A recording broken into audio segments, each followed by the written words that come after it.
All right, bro. We are live. Yo, Yo, yo, peace, yo. mercy, and blessings. Peace to y'all, man. Happy belated Thanksgiving. For those that don't celebrate Thanksgiving, I hope you guys had a wonderful day. We back at it, man. My boy Lord, that you guys met. What was it, like a week ago or 2 weeks ago, something like that. It was 2 weeks ago. Yeah. Yeah, how time flies, man. But yeah, man. So it's good, man. What's going on? How you been? All good, man. Peace, mercy, and blessings. It's your man, Lord Triple A, aka the Narrative Fanatic, aka Shooin, aka Your Worst Nightmare. Try me. I love it, man. I love Uh, it. we back like we never left. That's it, man. We've gotten a lot of good reception from the last show, so definitely want to keep this going. You know what I mean? So yeah, I'm with it, man. I'm all about talking hip hop and life and whatever the case. You know what I mean? Just always respectful. You know what I'm saying? We might have some disagreements here and there, but it's all in fun and games, man. That's what it's all about, and we learn from each other. You know? So that's what it's about. Facts, facts. We have a saying in Arabia, لولا اختلاف الأذواق لبارت السلع, which means if tastes didn't differ, um, the goods would go bad. You know, Mm, right. so I had to drop a little Arabic proverb on ya. You know, Oh no, no so doubt, man. what you I'm want? all about What that, you want man. to? What you want to talk about? What you want to talk about today? Um, I don't know, man. Like, I know that Redman's There Was a Dark Side, passed the November 22nd, so that was last week for today actually, and then Method Man Sakal 2000 dropped 2 weeks ago, November 15th, Yeah, 1998. We can talk about yeah. those, and then whatever, I'm down for whatever. We could talk about I think Straight Up Suicide also dropped this month, right? Month of I don't November. know. Let me look that up. Hold on. Yeah. It did. Uh, It's November, but exact date it's not coming to me right now. Pause. Fuck. Straight Up Suicide by Das Effects, one of the most underappreciated rap acts oh, for of all sure. time. Of all time. Yeah, November 16th, 1993. All right. So I was right, but it was a little farther back than I thought. So Well, yeah, like we could talk about Tikal 2000. We can talk about like Redman. There's a Dark Side. We could talk about yeah. Das Effects, or we could talk about more contemporary shit with this whole talk of the moment. You We can know, all if mix. you're We can interested, mix it up. You know what I'm saying? So I'm down, man. or we could piss each other off and talk about the ELE1 shit.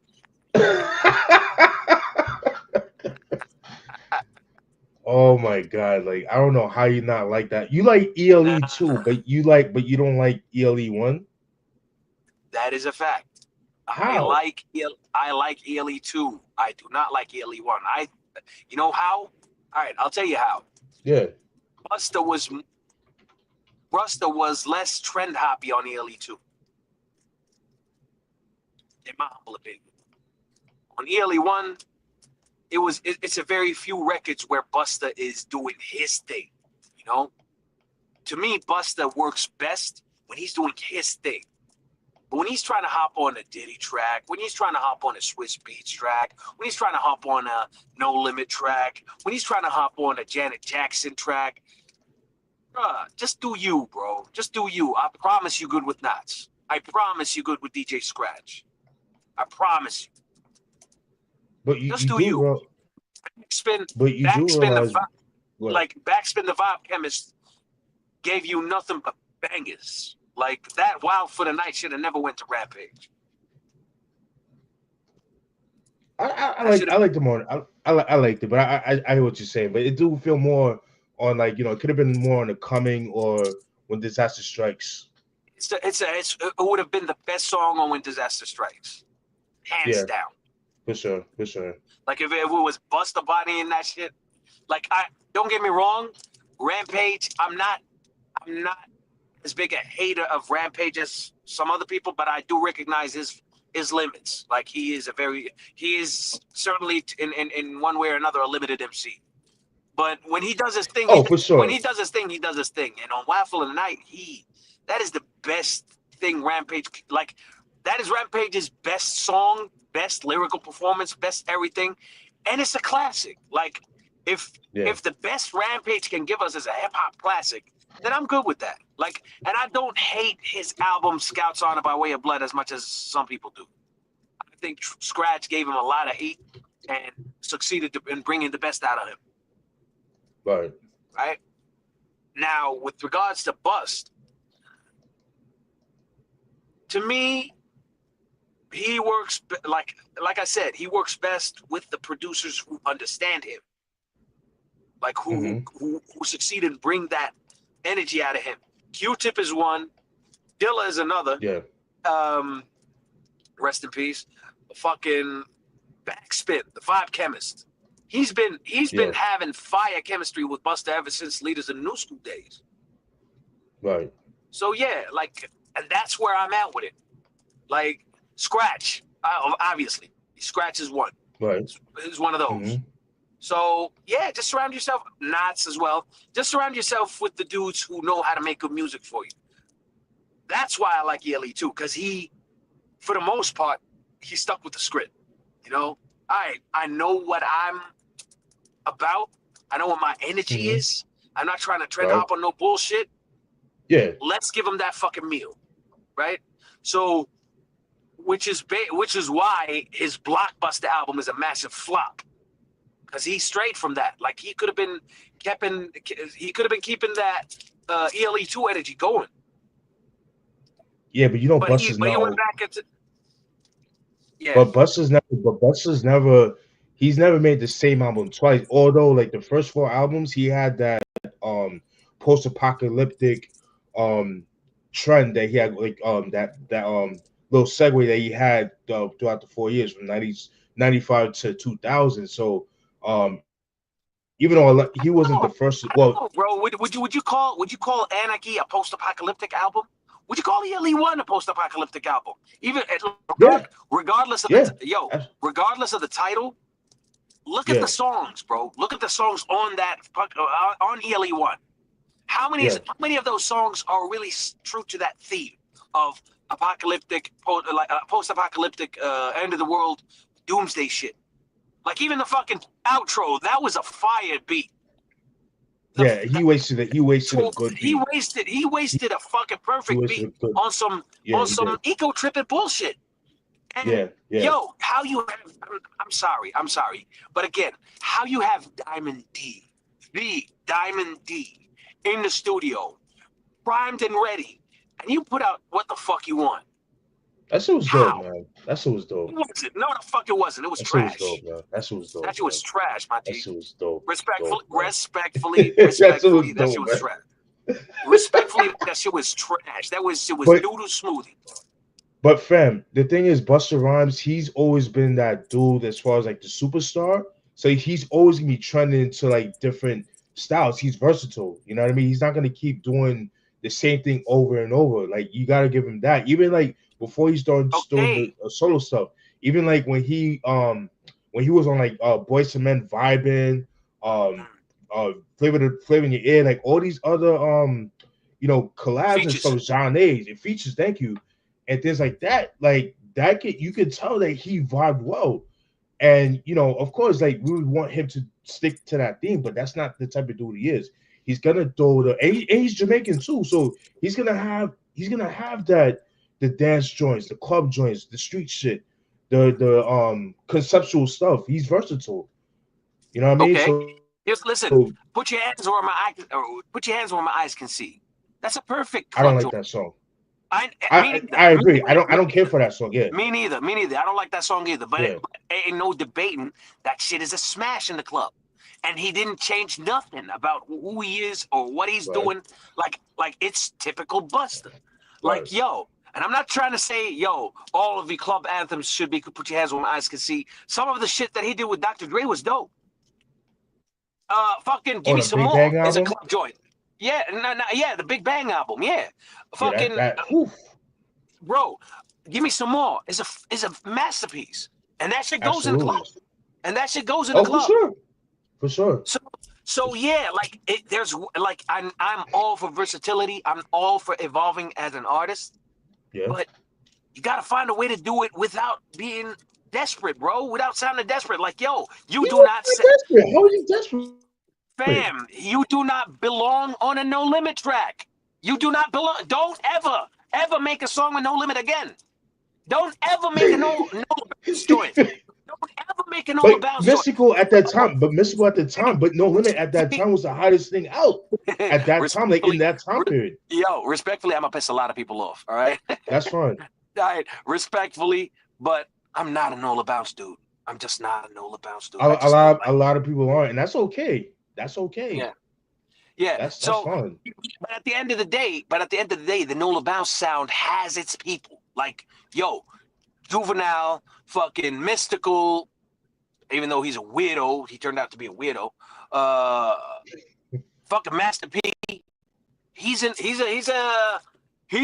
Nola bounce dude. All right, like if we're gonna Yeah. pick like the linchpins of Nola bounce, we'd say Master P, Juvenile, and maybe BG. Maybe, probably later on, like that lane went into Wayne. That lane went to Wayne, and everything went to shit. So, Yeah. yes, it's just like surprise, surprise. I'm not a Lil Wayne fan. Never was, never will be. Yeah. Yeah. So No argument I'm there. not like yeah, yo.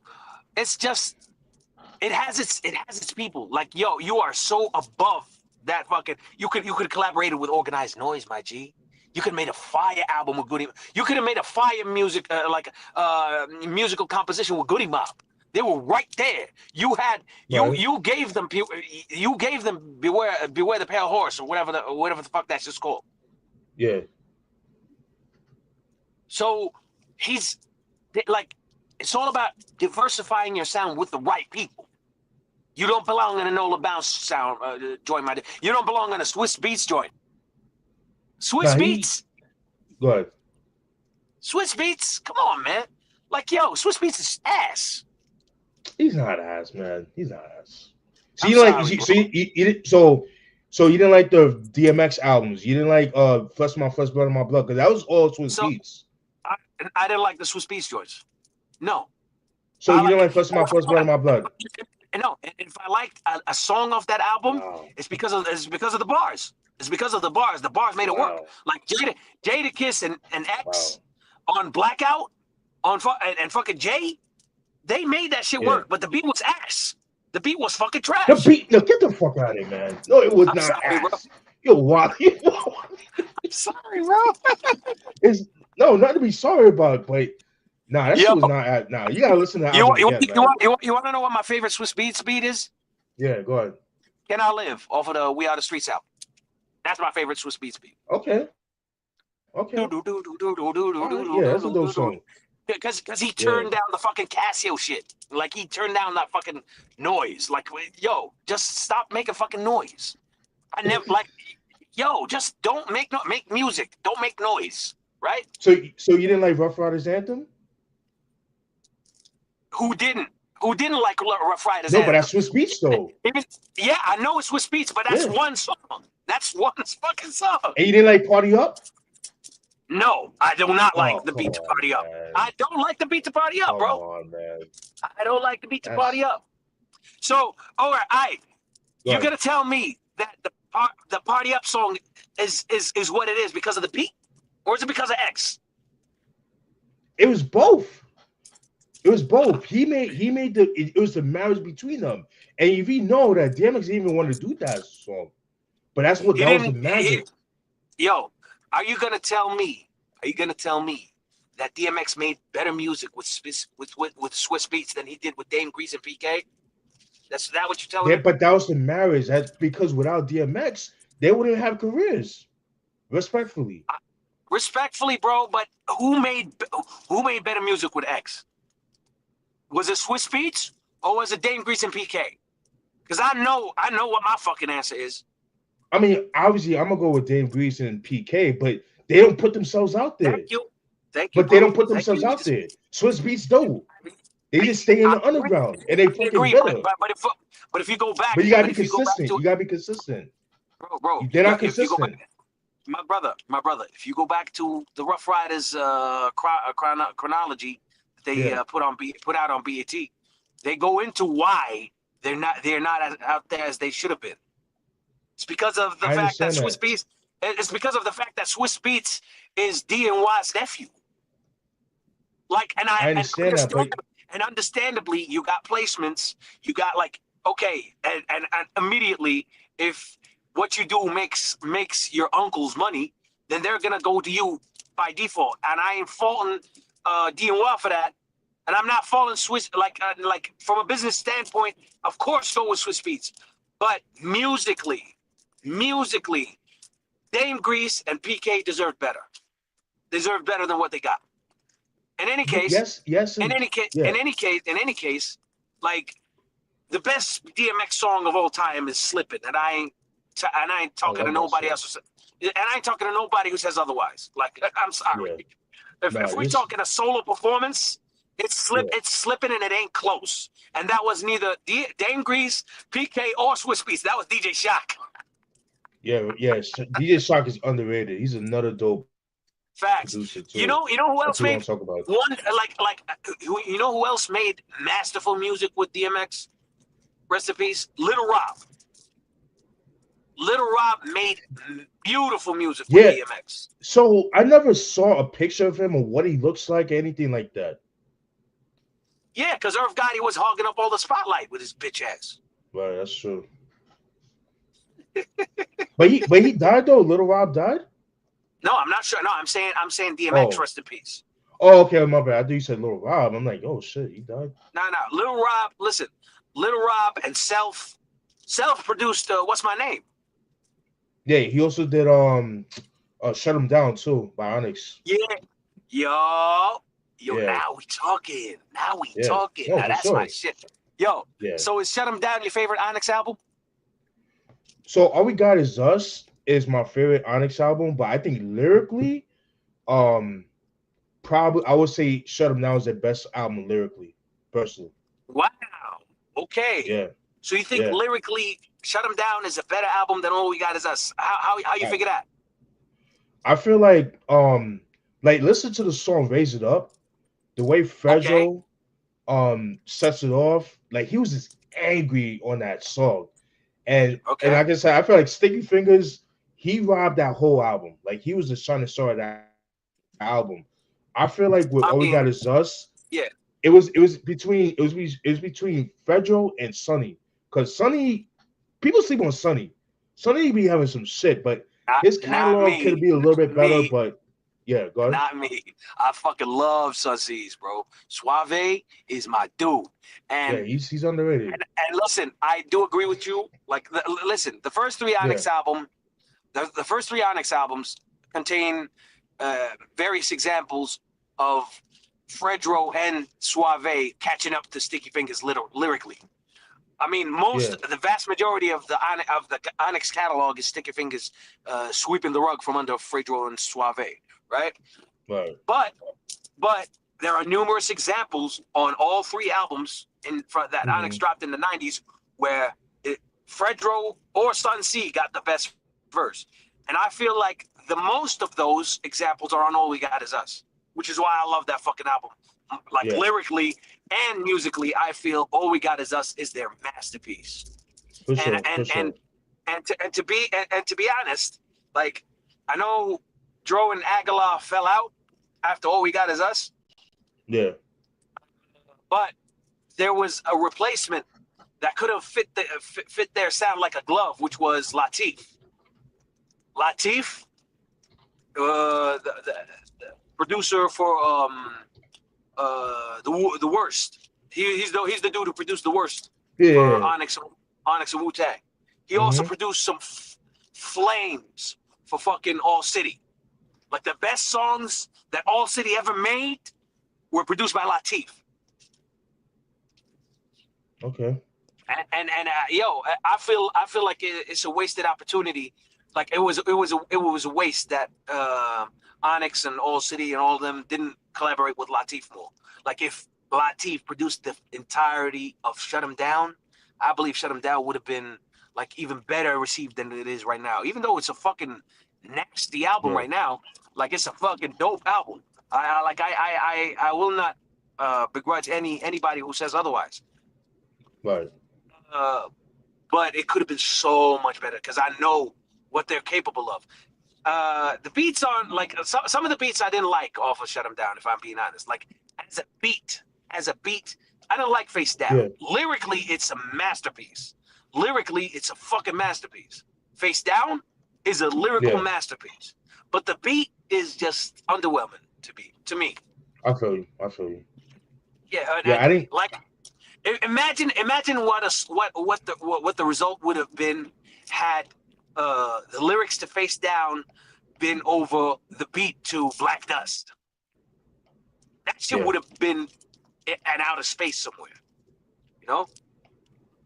but But that's me. like I didn't. Oh No, for yeah, sure. yeah, yeah. I didn't care for React. React. I didn't care for that song or Ghetto Don't like that Stars. shit either. I didn't. I didn't like that shit either. I didn't like that shit either. Yeah, That shit was embarrassing. And the worst verse on that fucking song is 50 Cent.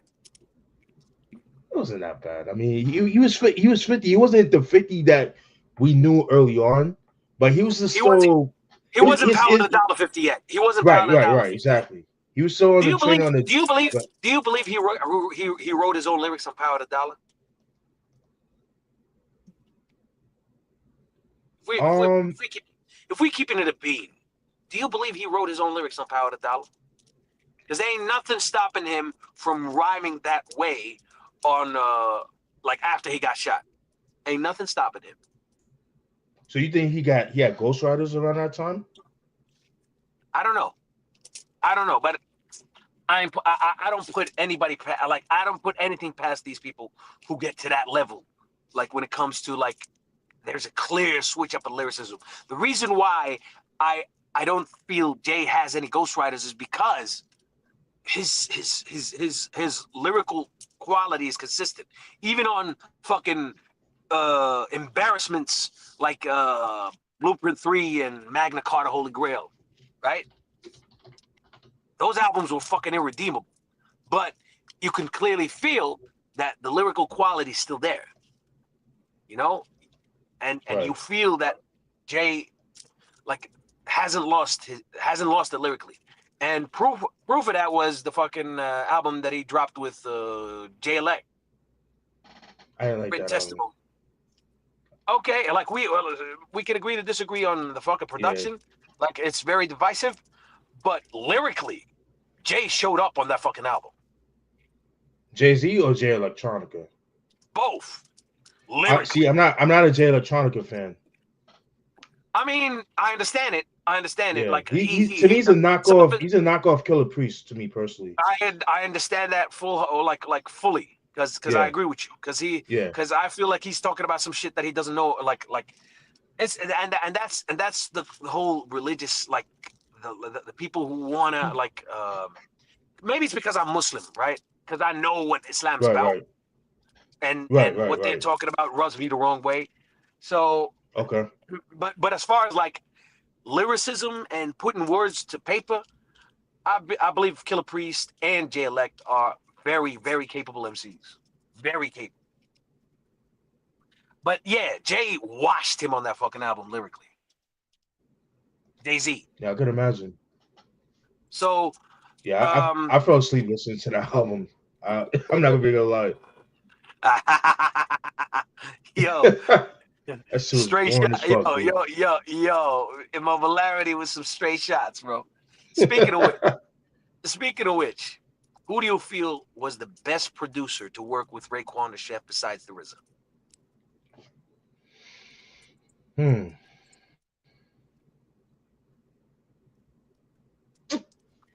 Because I got my answer prepped and ready.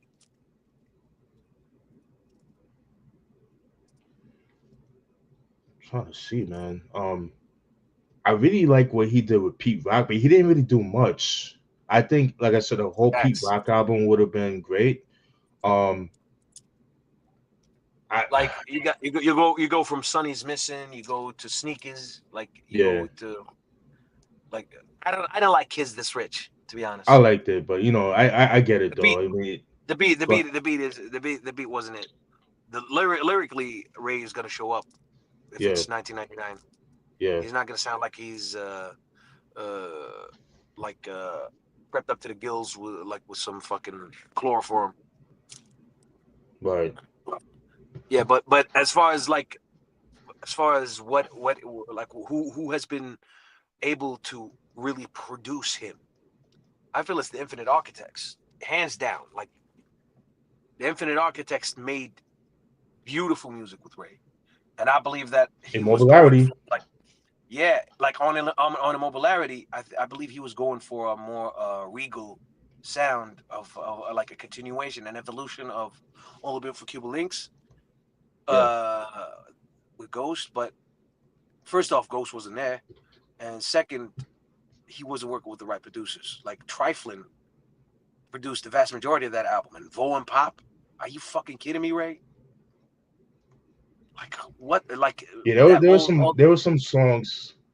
There were All some that I got songs I is could have done all, without. all that I got is you, part two. What the fuck? Yeah, that was horrible. That was horrible. Like okay, I acknowledge the lyrical effort, but the fucking beat and like the dude singing in the background was trash, my G. Yeah, Whereas you had like remember Jury? Jury was dope. I like that. That shit was immaculate. To me, the whole Yeah, song was immaculate. I fucking like and I fucking loved the table. Casablanca could have been Knowledge God Part Two, and nobody would have batted an eyelash because it was that good. Casablanca. I can see that. I can see that.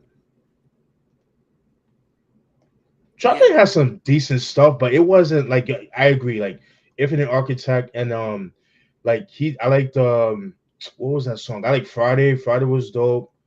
Um, Friday. Friday I like Friday. Friday I liked it. Which Friday off of Immobility? Yeah, I like that. Huh. Yeah, I remember. No, I didn't. I wasn't a fan of that. I was not a fan of that. I'm sorry. I'm sorry. Like Friday was it's all sounded good. sounded very, very, very amateur hour. And also, are you fucking kidding me with the fuck them joint with Method Man? Yeah, that was trash. I didn't like that. So yeah, yeah, Yeah, it was trifling. It was fucking trifling. Like yeah. trifling does not belong anywhere near the fucking boards, my G. And then later on, he doing songs with fucking the Saint Lunatics or whatever the fuck. I like Forecast. Forecast was dope. I like that beat. That was dope. Meh, meh. That was dope. It was amateur hour shit. Like, It's would you not like? that bad. I'm sorry, bro. I'm sorry. Like, I'm not But you I'm see, not the a thing trifling. is though, the thing is though, is that again, like everybody, people want only built for Cuban Links Part Two, and we spoke on this like while back on IG and the DMs that is like that album was a gift and a curse for Raekwon because just like the fans, um, Raekwon hypes himself over like he just depends on that album. And it's like Yeah, he's not yeah. 25 years old. He can't make the same album twice. You know what I'm saying? It's like Facts, my G. Facts, and facts. and I Like, guess yo, he tried to like kind of explore himself other ways in mobility. And for some people it didn't work, but I'll tell you this, man. Shout out to Mecopolis on IG, man. About the fashion and all that shit. uh, The shit that he was rocking at that time, the way he was putting shit together with the jewelry and the iceberg sweaters and shit like that. Around that time period, with the spider, with the tarantula, yeah, chain. yeah, Oh yeah, my, yeah, that yeah. shit was fire, my nigga. That Yo, shit was listen. dope. As far as stylistically and Yeah, presentation wise, he had the right idea. Like, yeah, yo, Ray had the right idea by trying to go where he wanted to go on the right. mobility. The thing that was lacking was the fucking music, was the fucking production. Triflin, Vo and Pop were not it. DJ Devastator was not it.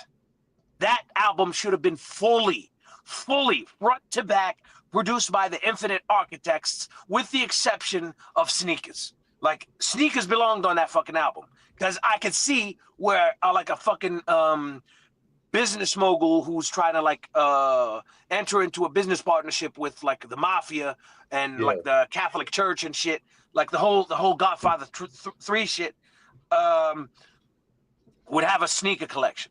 I can see Right. it because it's Ray, right? I can see how Right. that dude would have a sneaker collection, and going back to the hood and who had all on my Adidas freak and all that shit, you know. Yeah. So I see it, but like the consistency of the quality and production was Hmm. lacking on that fucking album, and that's why that album ultimately is a bad album. It's a bad album, but it has noticeable quality on it. Like the good songs on that fucking album are some of the best songs that Ray ever made. Maybe the best songs Ray ever made, besides RZA, besides his So, joints with RZA.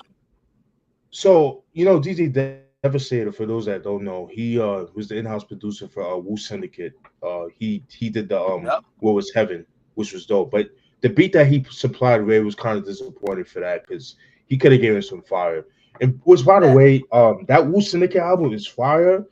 I just wish they kept the original name, Crime Syndicate, instead of Wu Syndicate. Me personally. Yeah, I agree. But as far as Wu Yeah. affiliates go, I don't think they're gonna get any better than a lot of Darkman, Killer Army, and Sons of Man.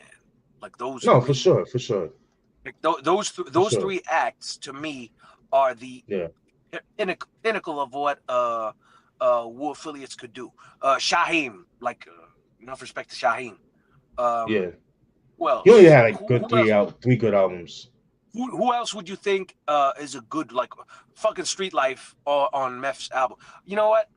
Let's not waste time no more. Like let's talk about Takao 2000 because I've been dying to talk about that shit. Let's go. Like Let's do it. I've been dying to talk about that fucking shit. Yo, and I wanted to say this when we were discussing ELE 1. Like you Yeah, saying like apocalyptic and all that. Uh how could he do that without like evolving as an artist and trying different sounds? He could do what Method Man did. Because but he's not Meth Method on Man. He's not I, Method bro, Man. They're two no, different artists, man. bro, That's what listen to y'all me. gotta Listen. understand. What You I'm gotta trying to tell you understand is, that. bro, what I'm trying to say to you is he could apply those same ideals to him. I'm not saying like work with the same producers. I'm not saying work with the same producers that Method Man did on Takao 2000. No, Yeah, but what Method Man did with Takao 2000 is that he evolved while sticking to his sound. The vast majority of Takao 2000 is Method Man's sound. It's not a trend hop. for Like sure. if we're gonna talk about like a song that's a trend hop on that fucking album, the the most I could possibly give it is breakups to makeups, and that's also in Method Man's bag because he did All I Need. Right. So in reality, Method Man didn't trend hop one bit, and he achieved the desired result. But again, Busta Rhymes and Method Man are two different artists, I, different styles. okay, Yeah. okay. And then without ELE, there will be no knots either. Let's just keep it a buck. That birthed the I fucking love like the songs that Knots produced on ELE 1 are my favorite songs off of ELE 1, and they belong right there with the best Busta Rhymes songs of all time. That right. Everybody Rise shit, that is my shit, Whew, bro. Everybody Rise is a masterpiece. The title track absolutely as well is a masterpiece. fire. So yeah, like I wish Knots produced that full album. I wish Knots produced that whole album. Like with DJ Scratch only getting fucking Give Me Some More and what's that other joint that he did with fucking Is You Partying With Me or some shit. Party Hey, over party here or going whatever. on over Party here going and on do the outside. bus bus. Yeah. I didn't like that bus shit. Do the bus Yeah, bus. fucking Do the bus. bust Do the the bus. bus. I ain't like that shit. That shit was Fuck whack. I that ain't like song. that. Fuck that song. Yeah, Fuck I that agree. song. Like, but as far Yeah, see, you vibing to that. Yeah, I see Yeah, it. I fuck. Yeah, I'm with it. But Yeah. that's not the vast majority of ELE One though. But fam, Busta Rhymes is a versatile artist, so he's gonna rap his different things. He's not gonna just stick to one core thing. You know, I All right, understand what you're saying, but that's just not yo. It is ELE 2 is not better than ELE 1. I'm sorry, you smoke a crack. I don't know what you. I don't that. okay, listen. Let me ask But you this. Let me ask you this. yeah, Imagine ELE One with yeah, this following lineup of producers. All right, DJ Scratch, Jay Dilla, mm-hmm, yep, Knots. yep, All right, Backspin and Easy Mo B. Like those five producers. mm-hmm. How dope would ELE One have sounded?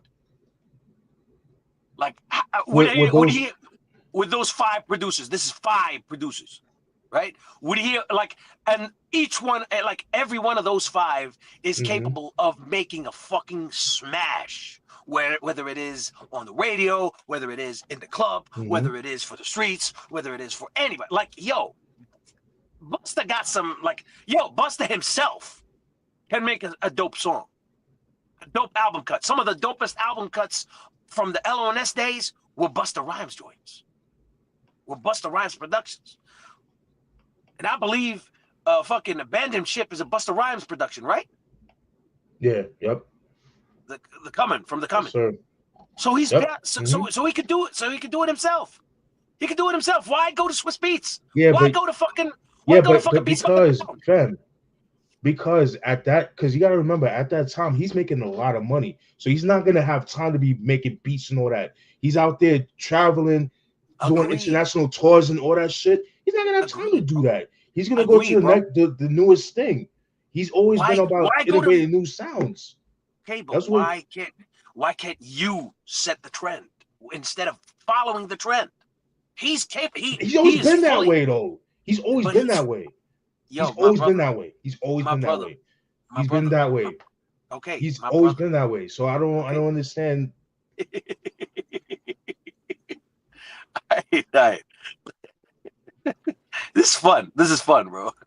No, Yo, yeah, but it's just people yeah. watching, people watching. This is a taste of what's going on in the DMs. Oh yeah, A taste. in Like we the ain't even DMs, yeah, close.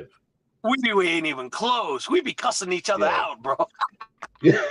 But you know, we keeping that shit PG. We keeping that shit PG. Yeah, no, for sure, for sure, for sure. All right. So, all right. Let's go to. You want to go track by track, or do you want to make it shorter? Let's make it What do you? shorter. All right. Listen. So, who's the best who's from a production standpoint? Who do you give Mm-hmm. it? Who do you give the MVP on Oh, Cal 2000? true master all day. Yo, I love that you said that. Yeah, you it had, Like you had to, facts. you had to. Talk about it. Talk about it. I mean, you're the producer in this conversation, so I'm I just a mean, fan. man, like the first time I heard so funny story, right? So this was my introduction to this album was actually in 2000. No, I'm sorry, 99. And at the time, I don't know if you guys there was like a sticker where you see Method Man like in a kind of like a comic. He was like in a comic look like a comic book, and he It had looked a like do Dark rag, Side or and he looked something. like the Terminator. He looked like the Terminator. Yeah, the Terminator or Yeah, Dark Side or something. yeah, exactly. So with that being said, that kind of stuck to me, and then I was like, oh shit, that's kind of dope. And I seen that in a barber shop. I remember Nappies on Farmers Boulevard. I used to go to back in the day. Shout out to Nappies. And I didn't hear the album until like 2000. So my boy Andrew, I don't know where he at, but I hope he's well. He had a bootleg version of Method Man Tikal 2000. So he wanted to borrow my 36 chambers, so I let him hold it, and we traded whatever the case may be. Eventually we got it back together. But then yeah, man, I loved everything about it, man. Like when I first heard Dangerous Grounds, and ironically, Chris Rock, he had a show back in the late 90s called the Chris Rock Show, and he would have performances. And I remember Method Man and Street Life performed, I think it was I think it was Judgment Day, and then he did Dangerous Grounds after. When he put forward Dangerous Grounds, I lost my shit. Just that beat alone, the yo, the drums and everything, the way he get. If you ever get a chance, If you could if you see ever me in get a my chance fucking to, car right now, if you could see me in my fucking car right now, I got the yo, meanest ice grill, and I'm rocking that shit back and forth. Pause, cause yo, that like the best quality of True Master. Yo, I'm gonna let you finish your story, and I'm talking about yeah, True Master and why he's a yeah. fucking genius. So, finish your story, bro. Oh, my bad, man. Yeah, um, so yeah, like I was saying, if you guys get a chance to see Method Man perform live, I highly recommend it. Anytime he performs Dangerous Ground, you will fucking lose your shit. Like the way he performs that song is, you can tell that's like one of his favorite songs. And like you said, Lord, just the whole vibe of the album, the whole post-apocalyptic, that like the end of the world shit's like that cold winter vibe and everything about it. Songs like Suspect Ching Niggas, um, For perfect world. Perfect World, yeah. That was a Oh RZA my beat. god, Um, yo, and the RZA was 3 for 3 on that fucking album to me I didn't like because Retro Godfather. I did not like that song. listen, I Oh, loved Retro Godfather. You know why I mm-mm. loved Retro Godfather? The Good. reason the reason why I fucking loved Retro Godfather to me, like, it's because it's like, I know it's an homage to 70s disco, but Yeah. the loop fits the album because it's inspired by Close Encounters of the Third Kind, my G. Because Yeah. yo, It's just that yeah. close. So like, think about it. A 70s disco loop is inspired, that was inspired by Close Encounters of the Third Kind, is on a Yeah. Method Man album about the end of the world. It fits, bro, and and the fact that Meth starts with a Denroy Morgan interpolation. I do Yeah. anything. Yeah. Give It's me just yeah. words to It do didn't do if you anything for want me me. to. I do. But then, it's like Meth, the way he was rhyming on Yeah. that fucking song, he was like he treated like and he did that throughout the entire album. To be honest, he But treated that concept with respect. Like, okay, I'm rhyming about the end of the world. Let me rhyme about the end of mm-hmm. the fucking world, and let me drop this in evocative imagery and references. Let me evoke certain existential themes with my lyrics when I'm talking when I'm literally, like, when I'm barraging you with punchlines to the chest, to the fucking skull, like, and I'm caving you back in. Pause. With punchlines. Yeah. So he's been very consistent, and it was all Meth. Like, RZA Right. was only there to produce him on the 3 tracks. The rest was Meth Bogarting that shit.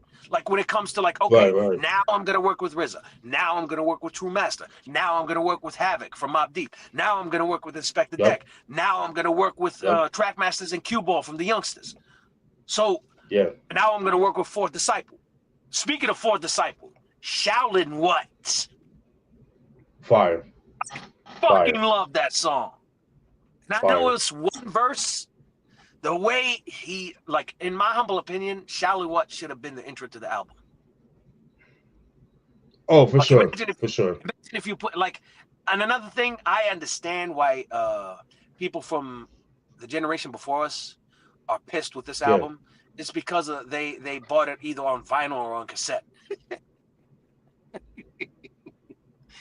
And you know what the issue is when you buy the shit on vinyl or cassette. Yeah. You can't fast forward shit. That's true. You can skip shit. You're gonna have to. That's true.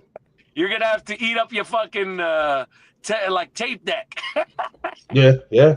or you're gonna Yeah. fuck up your turntables and shit, or you're gonna fuck That's up your true. vinyl. Because ain't nobody trying to hear Donald Trump bitch ass.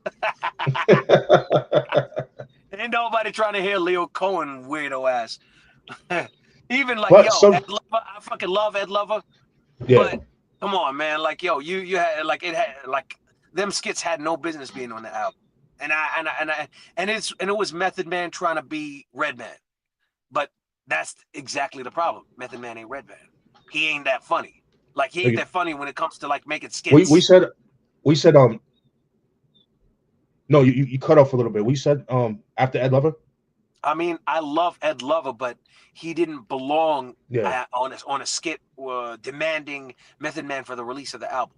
Like, okay, right. like maybe one skit, but you have Method Man, like you have Ed Lover, you have fucking Leo Cohen and Donald Trump and Janet Jackson. Like like what the fuck are you trying to prove, Meth? What the fuck are you trying to I prove? think, but I think that was more like Def Jam 2 that had something to do with that Yeah, too. yeah, and they were You know trying what I to mean? like because they were trying to make Method Man more like Redman, which is evident when Red and Meth made Blackout. Yeah. That album was structured like a Redman album. Oh, for It sure, had for sure, no for sure. resemblance to any Method Man project, and that speaks to the lack of faith that they had in Meth uh, making his shit by himself. Because I wanted half of Blackout to sound like Check Out 2000, if I'm being honest. Oh no, for sure, for sure, for sure. So yeah, like and the sound as far as like music, the fact that he worked with True Master and Yeah, RZA and Deck, like the Wu elements, he stuck to his camp.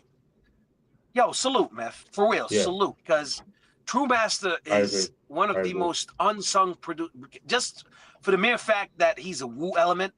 True Master, Fourth Disciple, and Yeah. Mathematics are three of the most underrated, underappreciated production forces that hip hop has ever seen. And it's a shame that Hmm. people are caught up in just, okay, oh no, they're just dope with the woo. No, they're not just dope with the woo.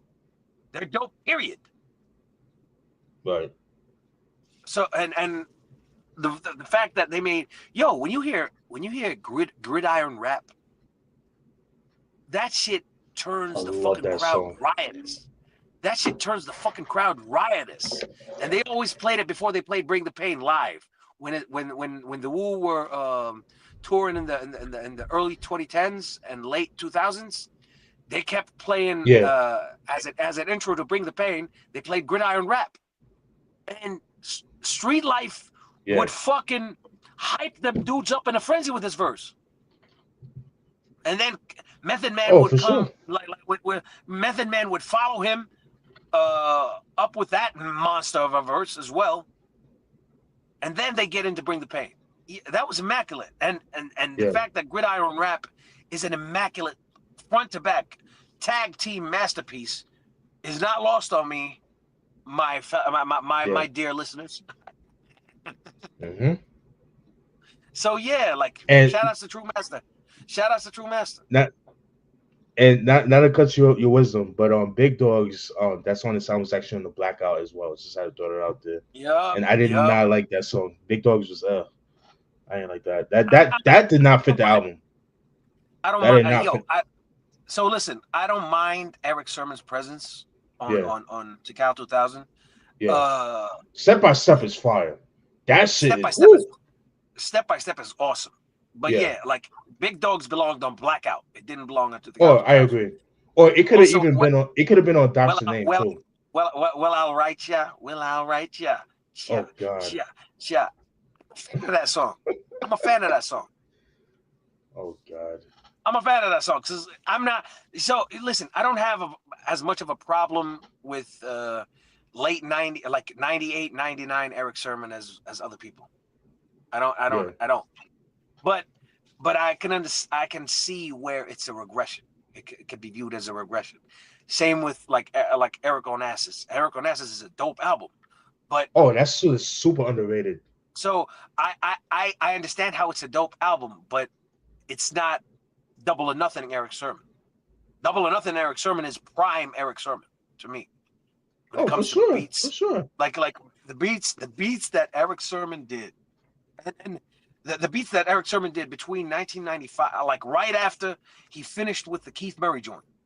right after he produced Can't Wait for Redman. He entered into this zone, starting with Yeah. 1995 with Molly G's shit, like with him, Molly G, Keith Murray, this that shit. When Redman made fucking Funkorama, like he entered into this zone where he Mm-hmm. could, like, everything he dropped in that era, every beat that he made in that era was just an experience. Like you go to Give Me Yours remix, Right. you go to the fucking To My Man's Keith Murray, you go to Mm-hmm. Love that. Pick It Up Redman, you go to the How High Yeah. remix, the video version. Yeah. Those are experiences. Those are sonic experiences never seen before. Remix. Yeah. What else? What else was that joint off of the joint off of Back in Business? Yeah. Experiences, audio, cinematic, like hip hop experiences. And I fucking and I'll never stop giving Eric Sermon props for that. And Step by Step, Oh no, for Say sure. Word off of El Nino. That's another one. And yeah, like I'll always give Eric Sermon props for that. Yeah. But yeah, like with Shit. regards to Even the song, even the song E Dub and Ja or the Vanity Vici album. Oh my god. yeah, Woo. yeah. I Yeah, agree. I that agree. shit That beat goes was hard. bananas. Woo. And I fucking love the fact that Eric Sermon gave it to Ja lyrically. He gave it to him. Yeah. He fucked him up. He fucked him up.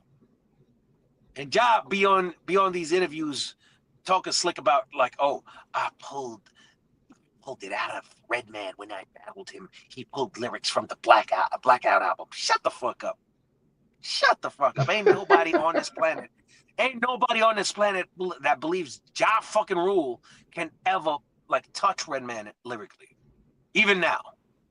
Nah. Hell no. Nah. Absolutely not. And like I don't give a fuck if it's Cash Money Click era Ja Rule.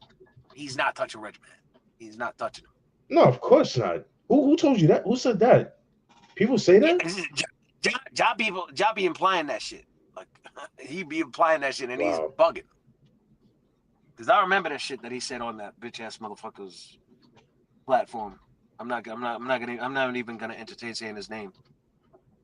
Right. The feds dude. Yeah, yeah.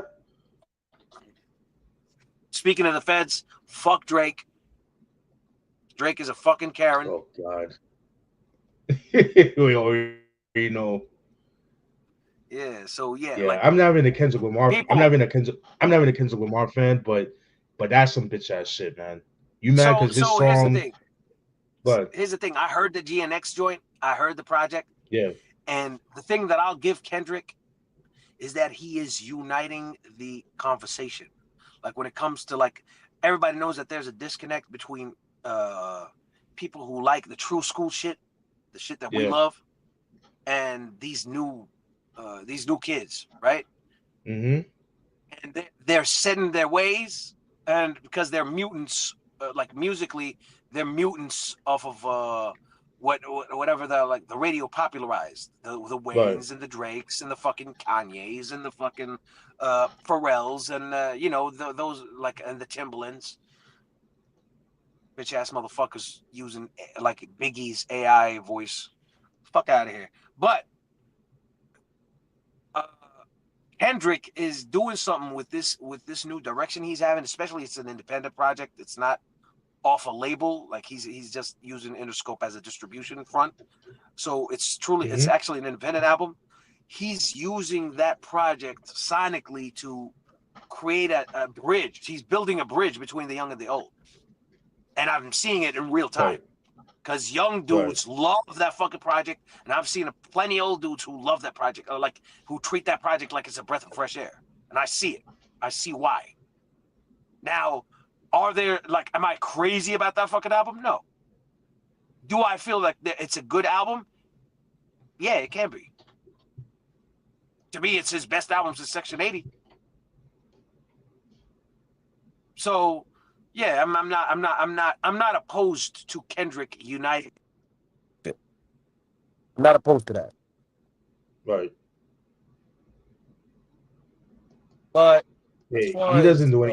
He doesn't do anything for Drake, me. yeah, And Drake can eat a dick. And yo, if you're a Drake stan out there, block me now.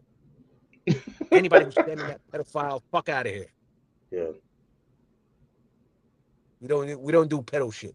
We like facts, we don't tolerate pedophilia over here. facts. That's that weird. Keep that weirdo energy all the way over there. I like keep that far away from me in minds. But yeah, like we were talking about like the fucking Cal 2000, and to me the MVP, the lyrical MVP besides Memphis Street Life, For sure. for obvious reasons. Like he even made a bigger impression already. And there's another thing. Why didn't Street Life get a solo deal in 1998? Right after Tikal 2000 dropped, Street Life should have been signed to Def Jam, Priority, Epic, Columbia, whatever, wherever. Like that dude killed it. He gave you Yeah. numerous examples. Like people talk about AZ getting a deal off of Life's a Bitch and Big Noid getting a Hmm. deal off of Give Up the Goods. Yeah. Street Life gave you numerous examples of verses of that quality. Yep. So I don't understand.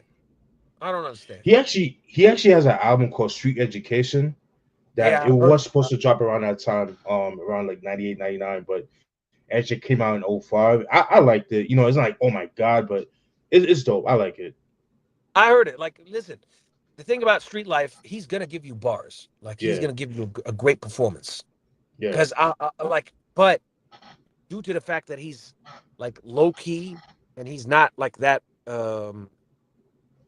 he's not that prevalent as far as name recognition wise.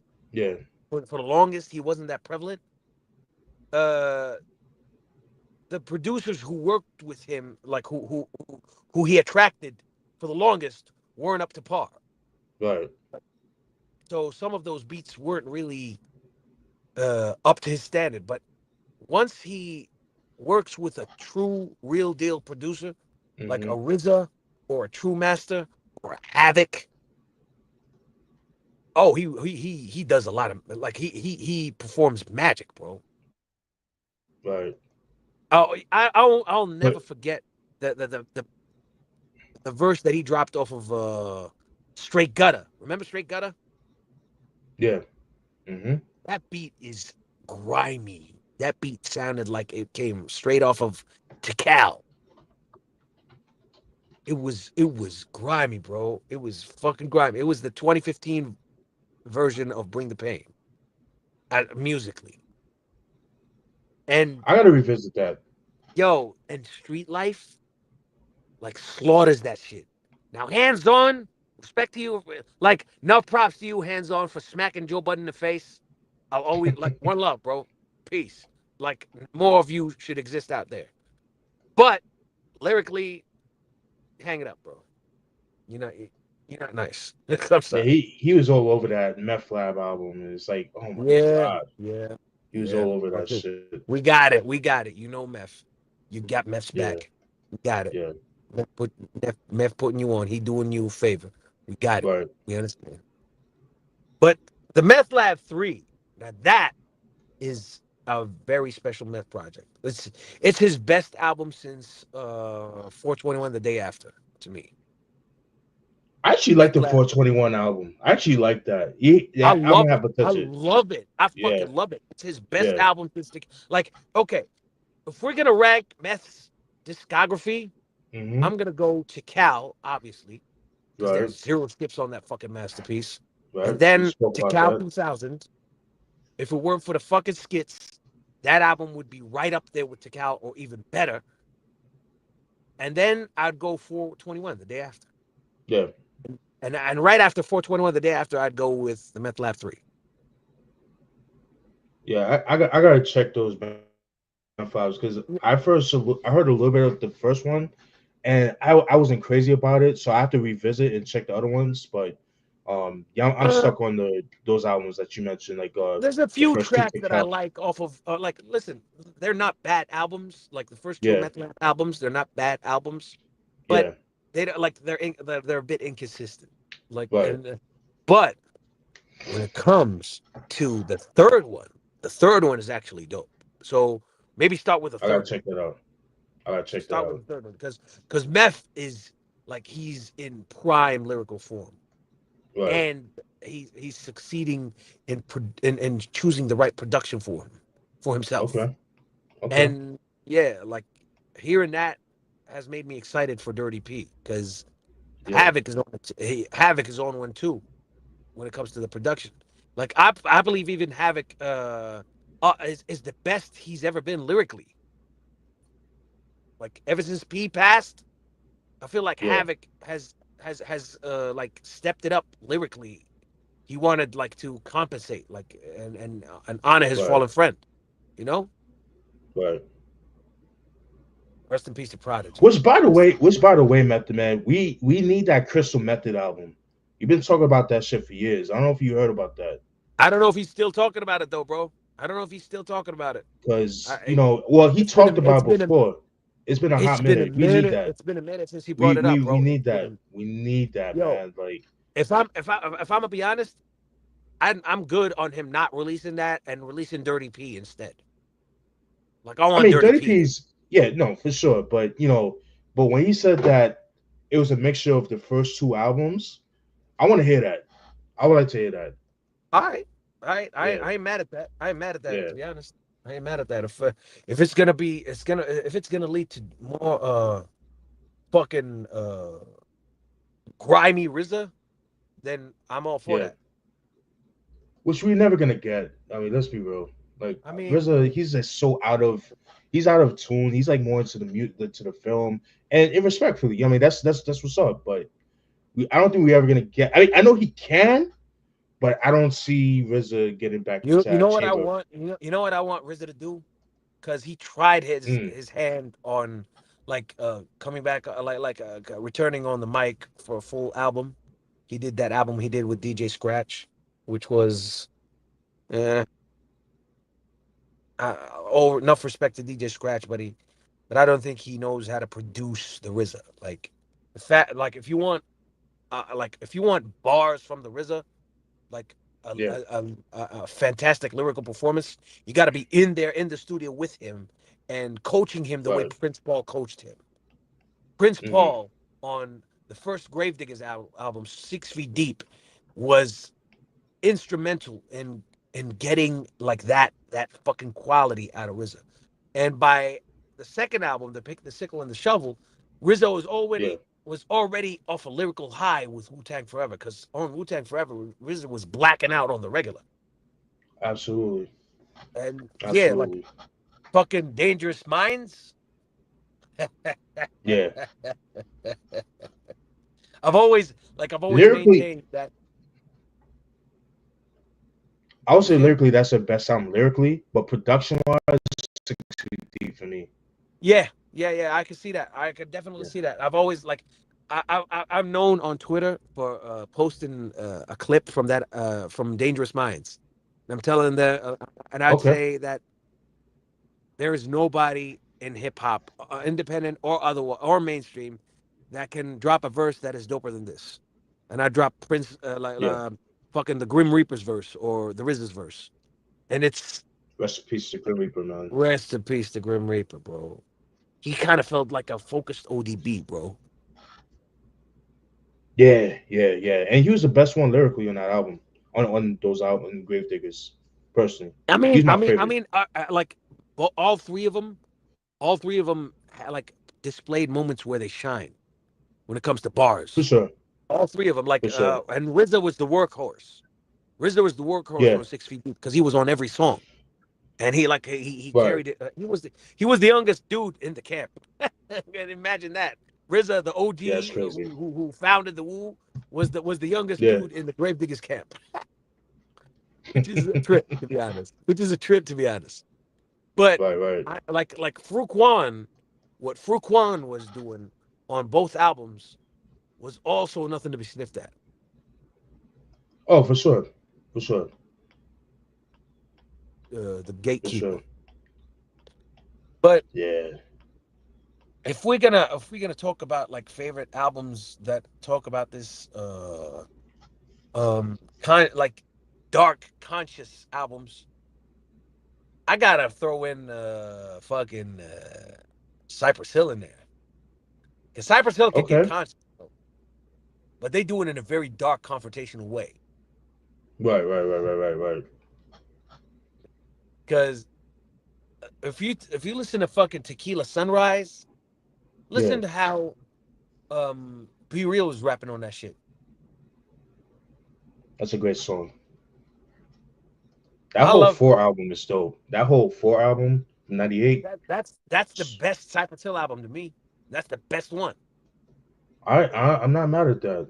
This is the first time I Because heard that because most people and use will say the you first know three who agrees with albums. me? You know who else agrees with me? DJ Muggs. Interesting. DJ Muggs thinks that that's his finest hour behind the boards. Actually, That yeah, I album. did hear that too. I did hear him say that too. Because if you think about it, he really did a lot of different shit on that album. He Yeah, he was sampled. very versatile. He was working with live instrumentation like Latin music and Mexican music and shit. Yeah. And he was working Yep. on he did like Lightning Strikes. I fucking love Lightning Right. Strikes. That was actually the very first Cypress Hill song that I've ever heard. Interesting. Yeah. You know where I heard that? I heard that on Twisted Metal 4. Ah, okay, okay. Remember Yeah, I the said like road those rage twisted metal. stage? Remember the road rage Yeah, stage where it's yeah. like you were driving in downtown LA? Uh-huh. Uh they had they had lightning strikes blaring in the background. And I would pick that stage over and over and over again because I recognized B Real's voice. Because I recognized Right. B Real's voice from the Monstars anthem. I said, that's the dude from the Monstars anthem.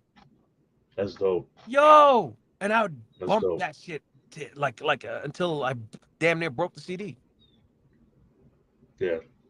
Well, yeah, man. Like I used to bust people's heads, bro, with Twisted Metal.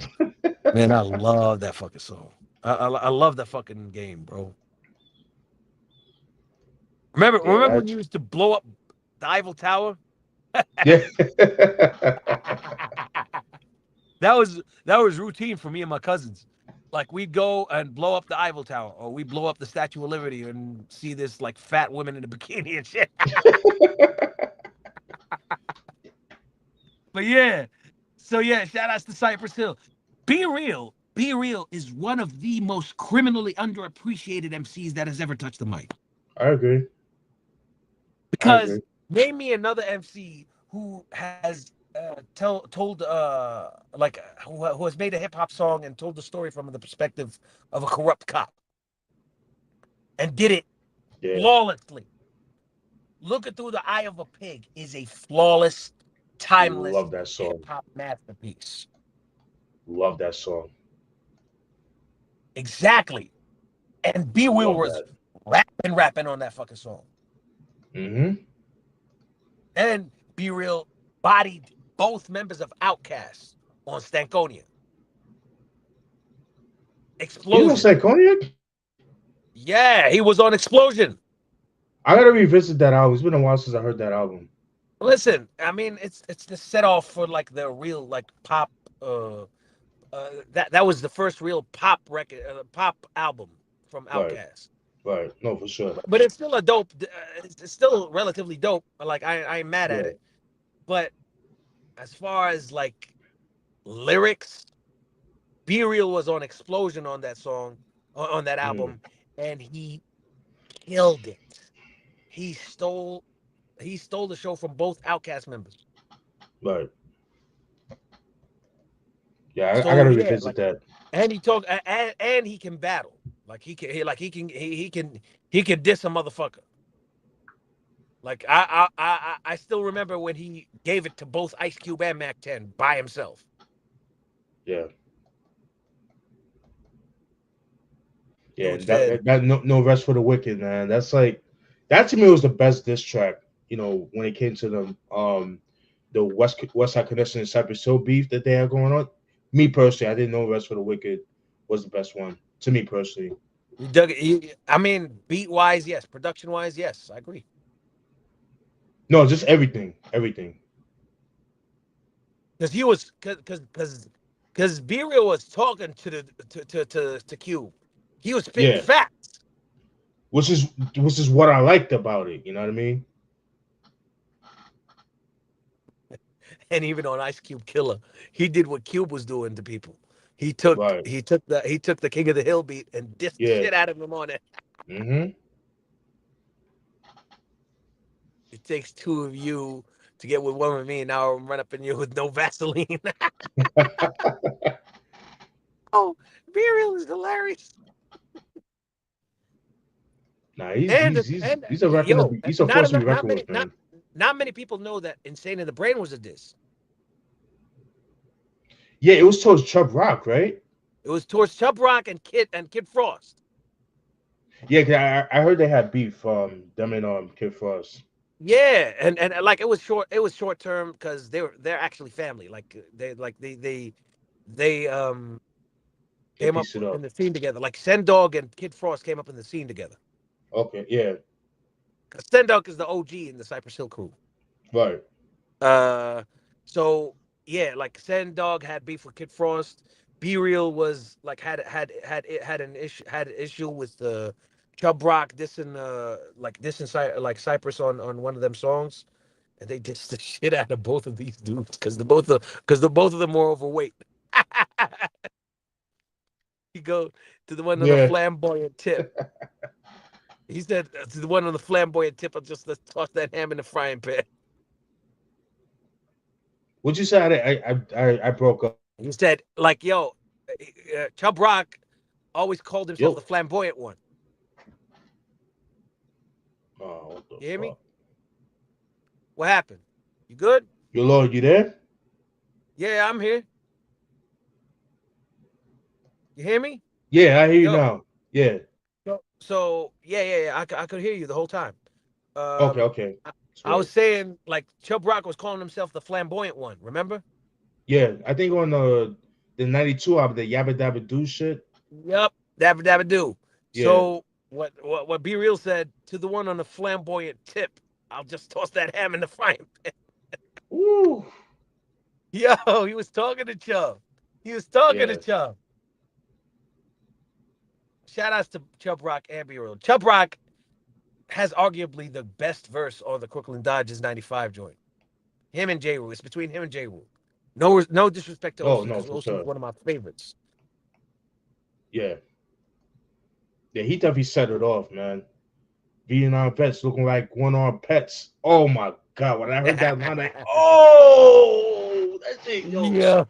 woo, that You know what's line was crazy? so You know legendary. what's crazy? Both Mhm. OC and J. Rule have said that Chubb Rock came into the studio and one take that shit, I and heard then that, yeah, he skated off. That was yeah, crazy. yep, yeah, yeah. His '97 album, The Mind, was pretty dope too. I like that. The chat says what video game has the best music? He said Street Fighter 3 Third Strike. Salute to Infinite because Yeah. Infinite made a classic with that joint. Mm. Have you heard Moving On by Infinite? No. Go on YouTube like after the show and type in Third Yeah. Strike Moving On. Bro, that shit is immaculate. That shit is immaculate. I've always loved that. Yeah. I gotta check that out. Yeah, man. So what you want to get into another debate? Let's go. Let's go. Let's do it, man. What is your issue with the knuckleheads, bro? Oh God, here we go. No. Here we We go. did that last time. We did that last time. Oh God. So, all I right. revisit. I revisited the album. It's not bad. I just it's just them dudes. They don't do the beats were dope, but it's just I don't know. They didn't do much for me. Like production wise, it kind of remind me a mixture of like business never personal, straight up suicide, not dead serious, and a little bit Yeah. of no pressure, and you get that album production So wise. so basically, Charlie Murata, the dude who produced Give Me That Microphone. Yeah. Give me that Mm-hmm. microphone. Yeah. He produced the vast majority of the album, and then he left 6 songs to both Eric and Parrish. 3 were handled Right. by P, and 3 were handled by E. Yeah. P produced Joyriding, Five Hoods in a Four Door, and Party Mm-hmm. Record, while Right. E produced Merlin, Who Called the Cops, and All She Wanted. The rest was produced by fucking Charlie Murata. And Charlie Charlie Murata, Murata. bro, Charlie Murata's work on Head Rush or on on the title track, Strictly Savage, that's some of my favorite shit. The Strictly Savage remix is nasty, bro. It's fucking nasty.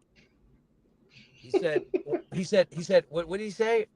On Head Rush, one of them says, Steve Austin, he says, straight out the sticks, it's a knucklehead thing. Just a screw you kid with the Louisville swing, and I'll be basking robbing every flavor of the month. So pass the laser to the Mm. blazer of the blunt. And back off, jack off. The wacko's wildin'. Got your girl smiling because I'm hung longer than the island. It's a head rush, not a bum rush, no sun rush.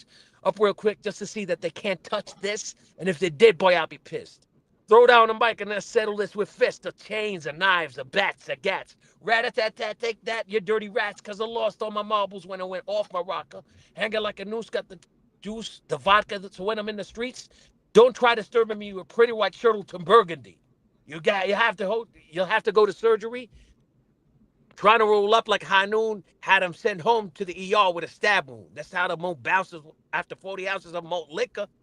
And that's why album got a sticker. So tell your mother people to peep the cover. Don't drink and drive, buckle up, and oh yeah, wear a rubber cuts. Nowadays I'm on some extra be careful shit.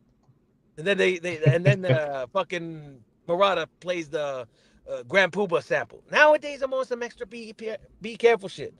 And then books in reverse. Well, I tightens up the hoodie so no one can see the grill. Fucking love Mm. that song. Yo, yo, that whole album, it's just a gem. Now, I'm not saying that there ain't any skits. There are a lot of skips. Oops. There are a few skips Right. enough for it to keep it from like being like oh, okay, this is a forgotten masterpiece. That's not what I'm saying. Yeah. But as far as like dope songs, that album is full of it. Like you got Head Rush, you got Strictly Savage, you got Troublemakers, you got fucking Five Hoods in a Four Door, you got Joyriding, you got Merlin, you got Who Called the Cops.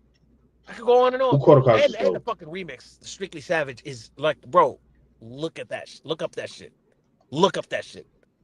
It is nasty, bro. It is nasty. Oh my gosh, could it be sabotage? Knuckleheads have landed, so you've delivered large. I know you got something for me. Have you on the damages, the savage in the story? Tom J's been spotted plotting, cause if you didn't notice, you're feeding on me. I'm so needy, your safety's hopeless. When I'm looking through the dopest, don't be chitsy. Heyman's dude be trying to whip the blunt and Skippy. Just now hit me. What's the sickest word is born at? When punks like you were getting busted on the corner. Tell them who's all up on the illified mission. I'm teaching carjackers. Pop the ignition. So when you go to prison, I'm sneaking in your ism. Now back to my Firebird, yeah, I'm in condition. That's how I'm living, strictly savage. This guy. It's fire, my G. Oh my god. Yo, but as far as like, okay, all right, I got a question for you. I got a question for you. Lord. Which song do you feel how because books in reverse just celebrated a birthday a few days ago. Happy born day to one of Okay. the greatest, most underappreciated MCs to ever touch a mic. Straight up Uh the huh. fuck up and down. Straight the fuck up and Yeah. down. Having said that, which Mm. song do you feel houses Book's best lyrical performance?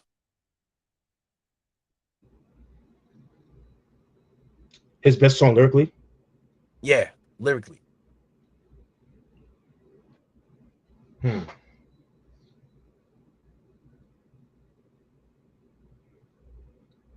believe it or not, I probably have to say "Clap Your Hands," man, off the first album. That's serious. Mm, Fucking love that song. yo, "Clap Your I Hands." didn't. I Yeah, didn't expect you to say to answer that. To answer with that. yeah, Mad at it. yeah, I am not mad at it. yeah. I And do. and I the do funny see it. song, Hey, and the before you answer your question, um, the funny thing is that's the only song that they didn't produce. The story with "Clap Your Hands" was some dude that submitted a beat to them, but like I guess they didn't have the masters or whatever the case may be. So they had to sample that shit off the cassette. Like they didn't have the stems or anything like that. So mm, how they made that shit that's why like and they didn't know the dude's name. They couldn't find the dude that made the beat. So they just pretty much jacked the shit and then that's how that came about. But I love that. so That's like what my I favorite. heard. So what I heard is that's the story of They Want Effects, Okay. not Clap Your Hands, because I I know believe it's Clap Clap Your Your Hands. Hands. I believe Clap Your Hands was the very first song they ever did. It Okay. was it was on the very first demo. Sorry, it was on the first demo they ever did. The only Mm, song to survive that demo and make it on the album was "Clap Your Hands," and it's the song that they performed in front of EPMD that got EPMD yeah. to sign him. And the dude's name was Dex. And Dex, yeah. according to Dre and Scoop, he was somebody Book knew from Brooklyn. Okay. Yeah. So he knew him, and he was on some like homeboy shit, you know. All right, Right. let's go. Let's do this. You got a studio? Got a studio. Let's hook up the beat. Let's do this.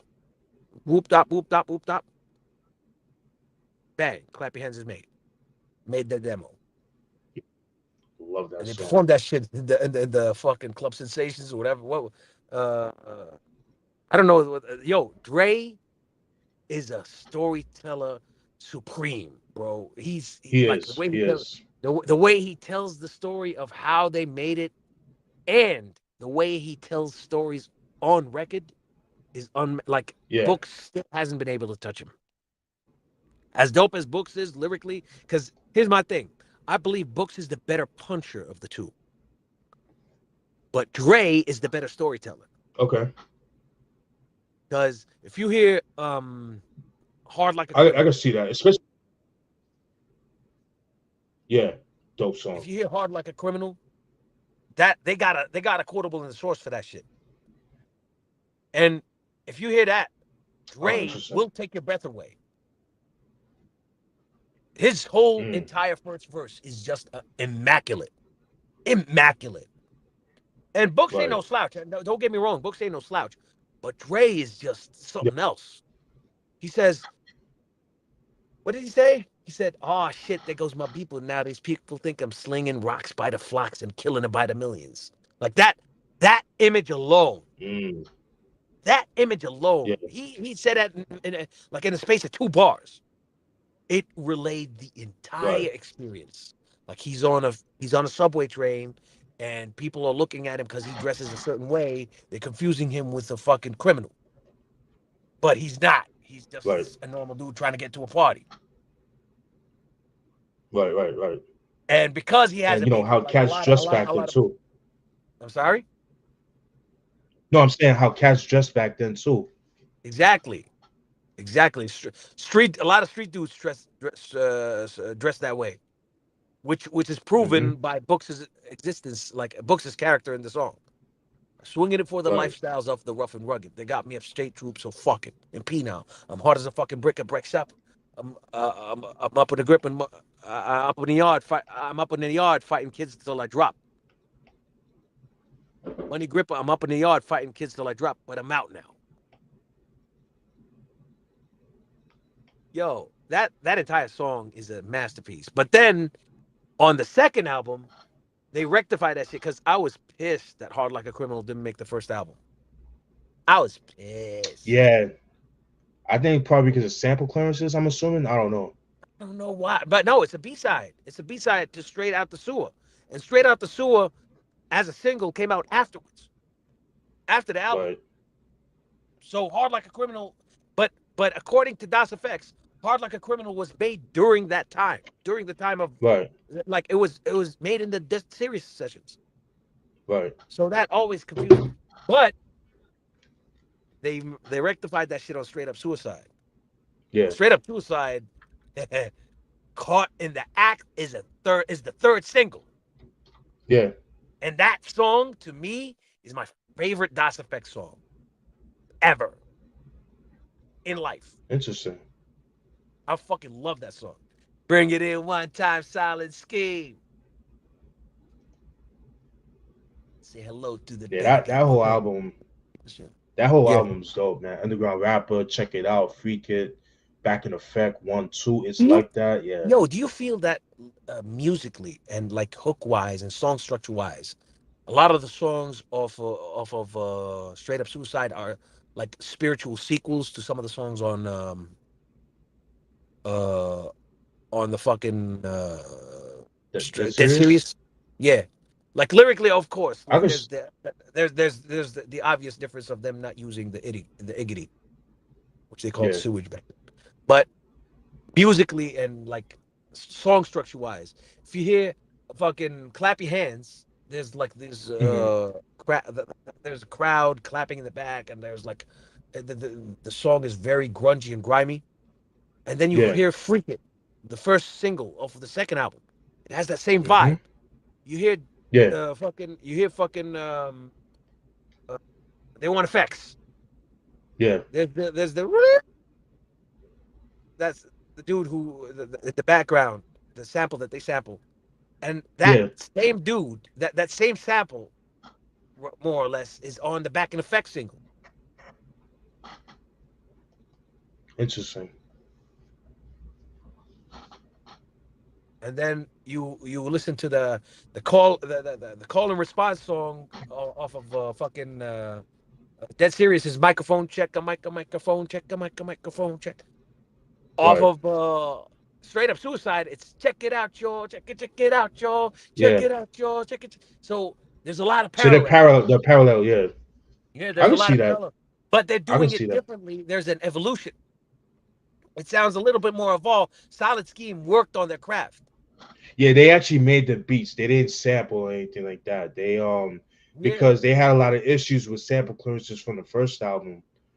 Because and then I know Derek Lynch, one half of Solid Solid Scheme. Scheme. Thank you. He was saying that on the first album, Das Effects actually wanted to curse, but the record labels didn't want them to do that. So on the second album, you started hearing a little bit more cursing, not as much, but as Hold It Down and Generation Effects. But you heard a little bit like more of the N word and stuff like that on Yeah, Straight Up yeah, Suicide. But yeah, yeah, Straight Up Suicide, like they had to actually learn how to like make beats like organically without using samples, and it kind of came out dope because kind of like that. It kind of evolved into the Das Effects sound, if you ask me. yeah, yeah. So I wish on Hold It Down they would have stuck with the Straight Up Suicide lyrical style. I wish they never brought back the Iggity, because the Iggity, yeah, I'm with you on that. Yeah, because the Iggity on Dead Serious worked because it wasn't just the Iggity, it was the references, right, it was the right, fucking punchlines. They yeah, were clever. There's a lot of yeah, wit to to use in fucking Pinocchio, hyper than Pinocchio's nose in because I'm a supercalifragilistic tic tac pro, and mm, these and they're putting spins on them shits. And even like right, songs like If Only, songs like East Coast, like the way Dre was rhyming on East Coast, that yeah, shit is just impossible with 95 Dre, with Hold It Down Dre. He can't right. he for some reason he didn't he couldn't go back to that. He thought that everybody just wanted to hear the Iggity again. And plus, it was a time period too. Yeah, it was a time period too. You know what I mean? Because in the early '90s, that was the time like people were like more innocent. People were like fresh. They're all about having fun. But with like the mid '90s, Facts. everything got more serious. It got more gangster. And Yeah. like you said, with the Iggity shit, that thing that's what kind of like held them down, kind of pigeonholed them in a sense, and they try to relive that, you can't, because at that time Yeah. it kind of like you're kind of like left in the dust, and that's probably why the album didn't sell very well because like you trying to relive what you did in the first time, you can't do that in '95. There's no way. So yeah, I agree with you. And Yeah, the clearest examples of that mm, are on how to do the shit properly. right. We're on Can't Have Nothing and Here It Love Is. that. Those two songs are my favorite songs off of the Hold It Down album. Okay. Here It Is, to me, Books' verse, that that is always in contention of, okay, what's the best Books in reverse? What's the best Books in reverse lyric that I can think of? I have to think of his performance on Here It Is. Dollar, dollar, dollar. Place your bets across the table one more time because it's showtime without the cable. Mm, Holding out a spot and any whack penetrators is falling to the flames of my rap incinerators. I'm afraid of. Got some bad news for crews by the twos. Son, it's hard like booze, so don't snooze. I'm throwing jabs, hooks, and uppercuts to your face. You hitting you with the perfect combination like Stacy Lattice or I'll be the jibber jabber Joe. I'm getting devilish. The skunk derelict, ghetto lyrical specialist, and yes, it's thick. The restless click from PMD. Taboo with the Lexus whip. They're true indeed. A few MCs, they just don't know what they're doing. Because when I smoked the blunt with Jigger, they had the blunt canoe. So, yo, now I got it. Because figures piss me off the way that you'll be rhyming if you want to step up like Doggy Diamond. Bruh, mm, there was no Iggity. He was right. just rhyming. He was just rapping, Right. bro. And the story that Dre told off of Can't Have Nothing, that shit is bone chill. Like the details are just, they force you to relate. Right. Because as established, Dre is a fantastic storyteller. For sure. And like he proved it time and Especially time on again. Lucy's. That song Lucy's on the first album. Yeah, I Oh my fucking love god. that song. Woo! We all can relate to that. We all can relate to Yeah. that. We all can relate to Yeah. that. So Everybody can relate to that. yeah. You try to talk to a shorty and all of a sudden you got bubble guts. Yep. Woo. Yo, that is just a. But yo, they What's used to up? say that Dre was a motherfucking bum because when it came to props, son, I really wasn't getting none. The wildest Mm, motherfucker that you ever saw. They used to call me Petey Weastro, the devil's son-in-law. Got into shit like a fly. I was bugging from robbing to stealing to dealing, yo, and even mugging. Selling cocaine in the high school halls. Playing it slick, I kept the vials up in some tennis balls. I used to run across the bridge with my peeps. I packed a tray eight. In them days, I was playing for keeps. I was to roll around Manhattan all day, looking for a prey that we could rob on Broadway. Sticking figures up for their jewels, if they're worthy. Made a couple of hits, and then we jetted back to Jersey. 86 and 87 was the year. Had the Gucci hat, rocked yeah. the raccoon fur coat, yeah. Keep them in the sky and figure don't you blink. See, every Saturday we robbed another figure at the rink. The beast was always showing up at my rest, asking does a certain Drazy live at this address? Yes. The spot was hotter than the sun without a doubt. I had the choice to go to school and get the fuck out. I had the South just like a bandit because I was stranded. Virginia State at 88. You know, that's where I landed. I couldn't stand it. Shit was feeling strange.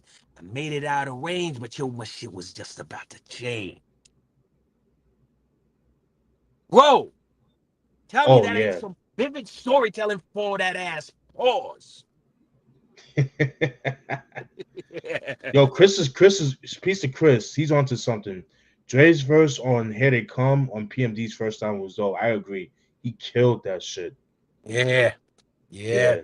he was the only he was the first one from both camps, the Def Squad and the PMD Squad. Because to me, the Hit Squad is the overall arching collective, which is both Right. P and D's camps together. That's the Hit Squad.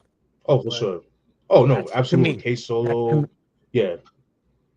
But as far as like uh Def Squad and like what and P's camp, he's the first one that threw shots because E wasn't throwing any shots. Neither E nor Redman nor Right. Keith Murray were throwing no shots. Yeah. But They waited. Yeah, I mean Eric Sherman, man. He was more. It looked like he was more approachable compared to PMD. It seemed like PMD was like the more street dude of the group. Even though they both get it in, but I can see P being the more thorough cat.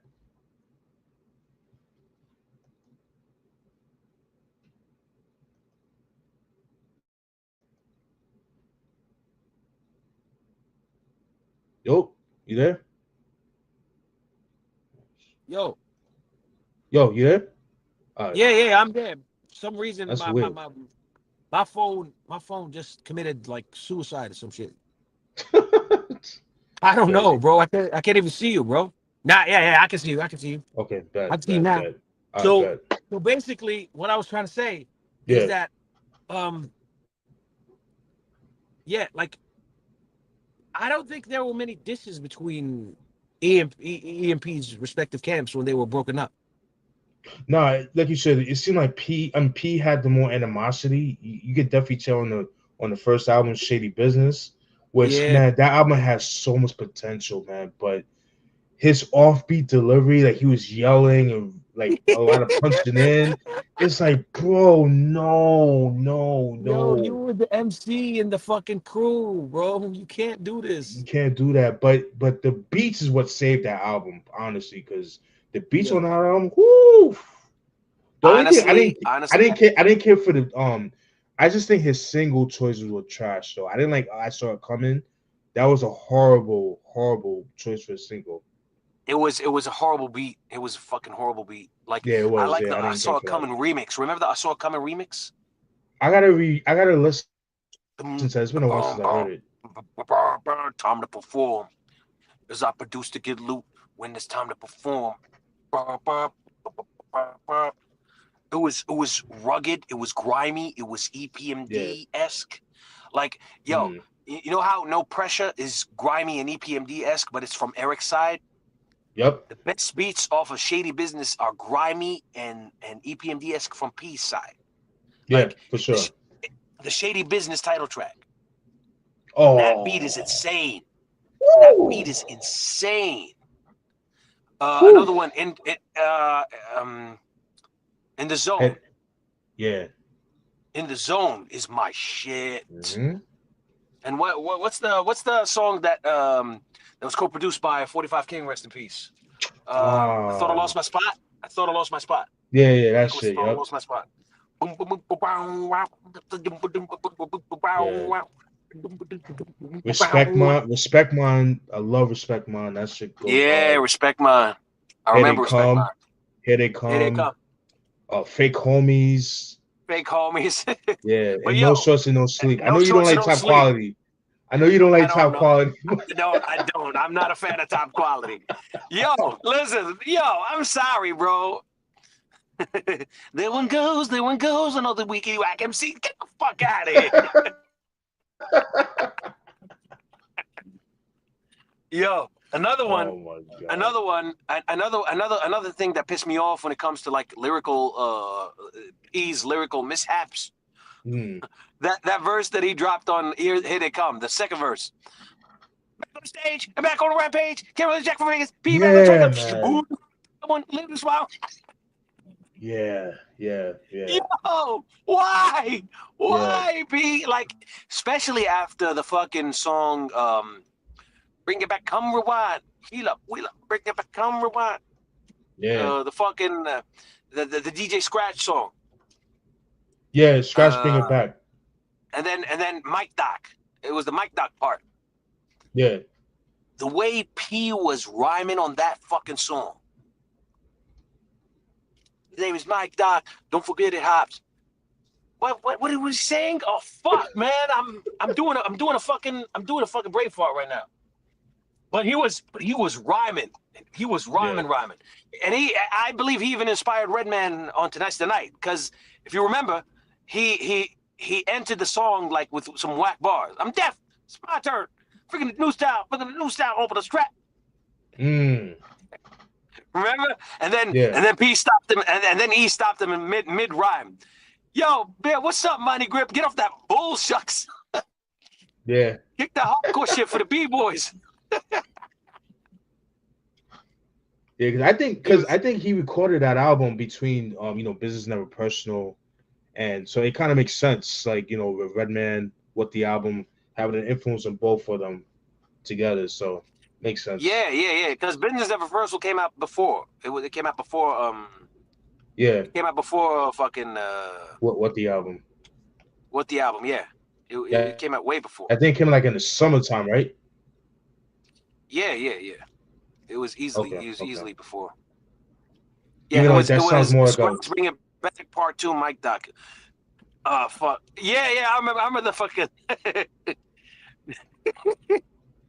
he said record mode, set the EQ for Dolby, step back, check yourself, punk, you don't know me. I flow G, multi-mil C, brother I'm fade to Black Yo and BET. From a from a grill in the source with the record force. A1 choice to go to voice, taking no loss. The name is Mike Doc. Don't forget it, Hops. The kid from up the block, the tape's kicking your boombox. mm, From the boondocks, the power hops on the rap route. So make way, time to roll out.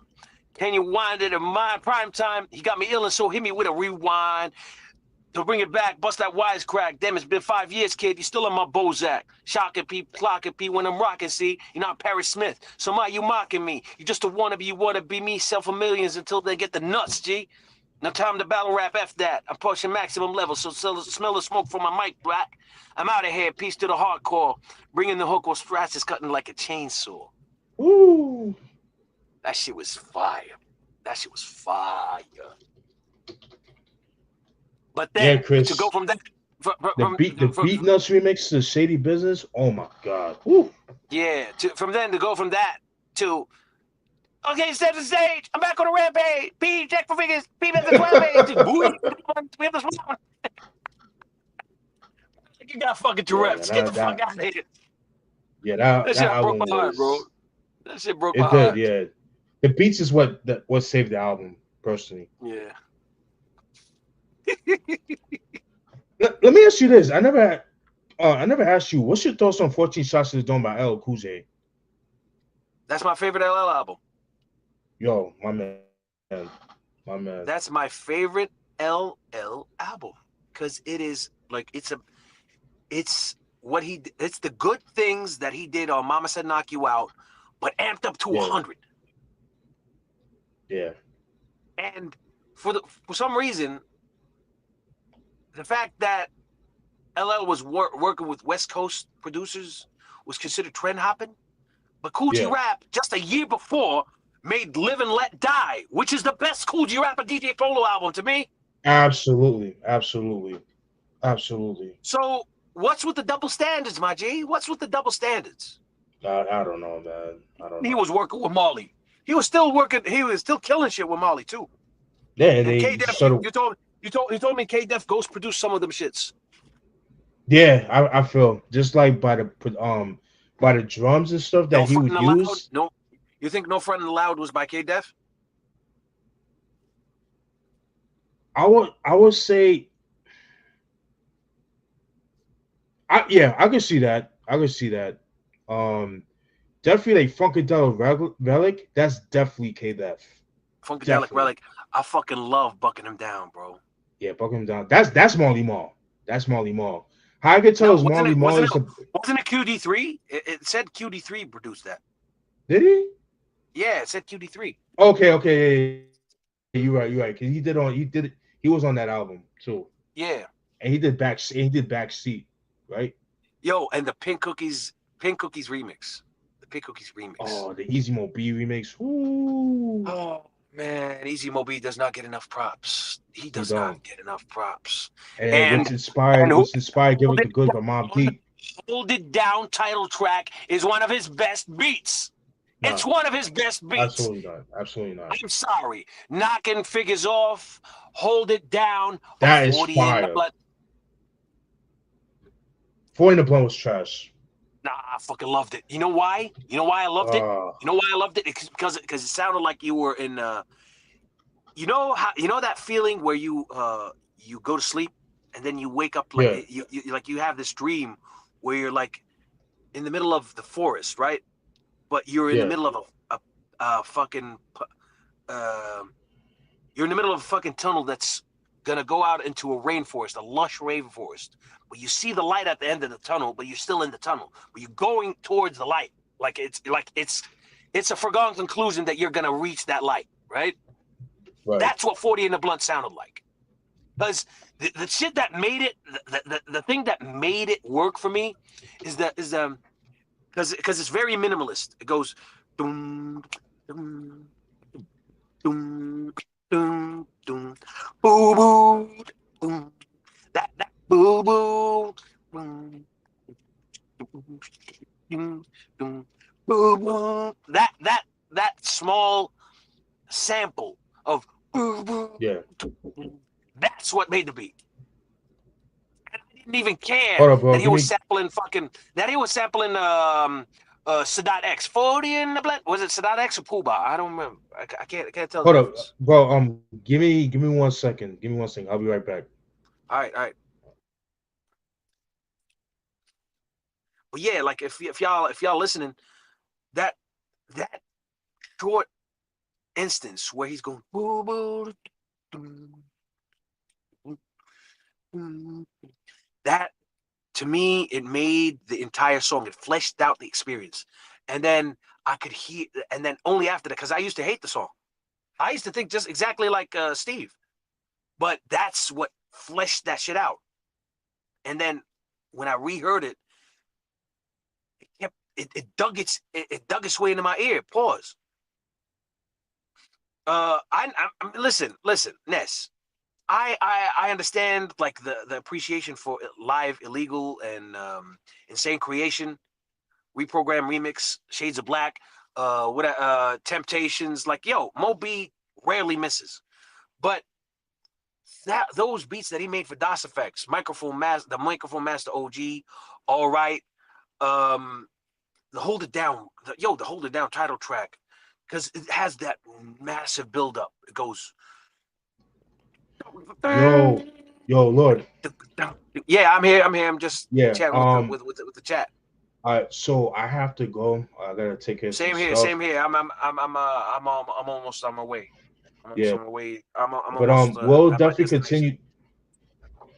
We'll definitely continue this. Let me see my schedule for next week. Let me see something. Yeah, hook it up for next week. I'm good. We could do next week Friday. Definitely, I'm off that day. All right, listen.